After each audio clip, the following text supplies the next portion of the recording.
Hello viewers, I'm here again this week, and today's topic I'm going to talk about romantic love, which is a very interesting topic that is near and dear to all of us, uh, center of our beings in some ways. So my question to you, dear viewers, is romantic love real, or is it something idealistic, something invented, or is it something natural? So, as you know, in ancient times, up until the last century, most marriages were arranged, and people married seldom for love. It was more a business transaction between two families, usually of the same social class or socioeconomic status. So what usually transpired was something like this. The father of one family would speak to the prospective suitor or bridegroom and say something like, I will give you my daughter for 12 camels, an oasis, um, 70 oxen, and so forth. It was like an exchange between land or goods or titles and so forth. And this was even continuing up until like the early 1900s. The concept of the dowry, it may take the form of money in some cases. And usually the situation was a young 12, 13-year-old girl, sometimes even younger in some cases, who was usually frightened and did not know what was expected of her, marrying some like uglier older man with a pockmarked face. Hardly romantic at all. But what started to change in the 13th and 14th centuries in medieval Spain and France was the concept of romantic love, or love that could exist outside of marriage, or the idea of just love for the sake of love, not as some kind of business arrangement.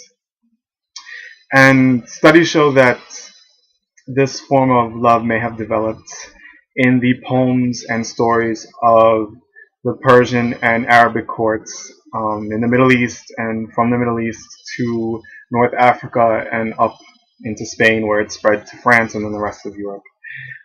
But it wasn't exactly the kind of love that we would picture as romantic love today. It was usually a single man and a married woman, usually that he couldn't obtain, someone that he had to worship from afar, like in the stories of Lancelot and his best friend's wife, Queen Guinevere. A forbidden kind of love that was rarely consummated, if ever. So for myself, I'm a big fan of romantic movies, whether they're period pieces or modern romantic comedies. I have to admit, I like the sappy stuff. It's just something I like.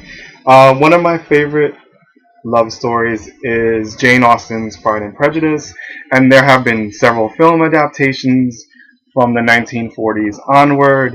There's even been an adaptation in India, which was called Pride and Prejudice, with Aishwarya Rai, a famous Bollywood actress. There's even been a Mormon version in which the story is set in Salt Lake City between two Mormon families and so forth. And I think what is so enduring of this story of Jane Austen's novel, like the plays of Shakespeare, is that there are fundamental human themes in the book that still speak to us today. For example, in Pride and Prejudice, the relationship between parents and siblings, the idea of unrequited love, are still some issues that we deal with today. And it's interesting that one time I watched the 2005 version with my grandmother, and the character of Mrs. Bennet reminded me so much of her, and she reacted to the character very strongly because I think she could probably see elements of herself in her. Um, so my two favorite versions of the film, and my good friend and fellow Jane Austen enthusiast, Emma Larson, and I have spoken about this.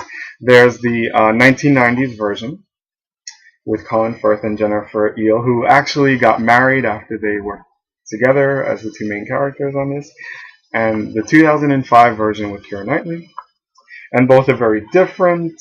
One, the Keira Knightley version is set like a decade earlier in the 1790s. It's more rustic, more less refined, and the 1995 version is more in the early 1800s, where there's more a sense of grandeur and propriety in society. Um, that being said, the main heroine, Lizzie, who is a very independent, free-thinking, energetic young woman, who is of, I would say, upper middle class, a upper class man of very high income falls in love with her. Now, as beautiful as the story is between the two individuals, such a union probably would not have taken place back in those times, because it was basically unheard of, um, for someone of a higher class to marry someone who was socially beneath them, or did not have the dowry to provide. But I think what's enduring, like as I said before about the story, is the concept of family, and the idea of that romantic love is able to conquer all obstacles, as the ancient Romans said in the Latin phrase, "Amor vincit omnia," love conquers all. So my question to you is, and I would like some feedback on what your opinion is romantic love, is it ideal? Is it something realistic? Is it something natural to us as a species? Or is it something that is out of place with today's society? So that's the question I pose to you. So my shout outs for this video, once again to Emma Larson, who is a fellow Jane Austen enthusiast, and we shall take a turn about the room sometime. My wifey Melissa Bonilla, who with her pretty charming self, and her los tres poderes, her three powers that she has.